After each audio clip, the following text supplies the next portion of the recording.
আছে। আরে কি বলছি, কিছুই তো বুঝতে পারছি না। তোর সঙ্গে চিটিং করিনি।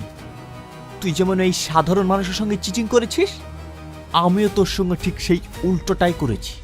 তাহলে মানিকপুর 2 এই নাটকের পরবর্তী পর্ব কবে আসতে চলেছে, তাহলে কি ঘটতে চলেছে আগামী পর্বে, এই সব কিছু জানতে পারবেন ভিডিও শেষে। তো আমাদের ভিডিওটি শেষ পর্যন্ত দেখতে থাকুন এবং আমরা ভিডিও শেষে বলে দেবো এই নাটকের পরবর্তী পর্বটি কবে আসতে চলেছে।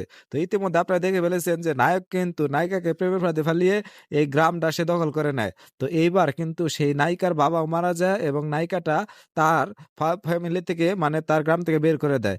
এবার নায়কের কাছে কিন্তু গিয়ে সে খুব কান্নাকাটি করে এবং নায়ক সে অনুতপ্ত হয় এবং অনুতপ্ত হয়ে সে কিন্তু এই ভিলেনেরকে একদম মটট খাইয়ে তার কিন্তু দলিলটি সে হাতিয়ে নেয় এবং পরবর্তীতে সে গ্রামটি কিন্তু তাদের গ্রামের যে লোকজন আছে তাদেরকে ফিরিয়ে দেয় এবং লাস্টে কিন্তু আমরা দেখতে পারি যে এই গ্রামের মানুষ কিন্তু তাকে ভালোবাসতে শুরু করেছে এবং শেষ মুহূর্তে তাকে সেই মেয়ের সাথে বিয়ে করে দেয়।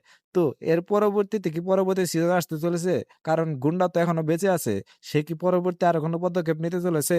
তো এই সবকিছু জানতে পারবেন পরবর্তী পর্বে। তাহলে পরবর্তী পর্ব কবে আসতে চলেছে? তো পরবর্তী পর্ব আসতে চলেছে আর মাত্র ৭ দিন পর। তো ৭ দিন পরে এই নাটকের পরবর্তী পর্বটি পেয়ে যাবেন। তো সবাই ভালো থাকবেন, সুস্থ থাকবেন। ধন্যবাদ।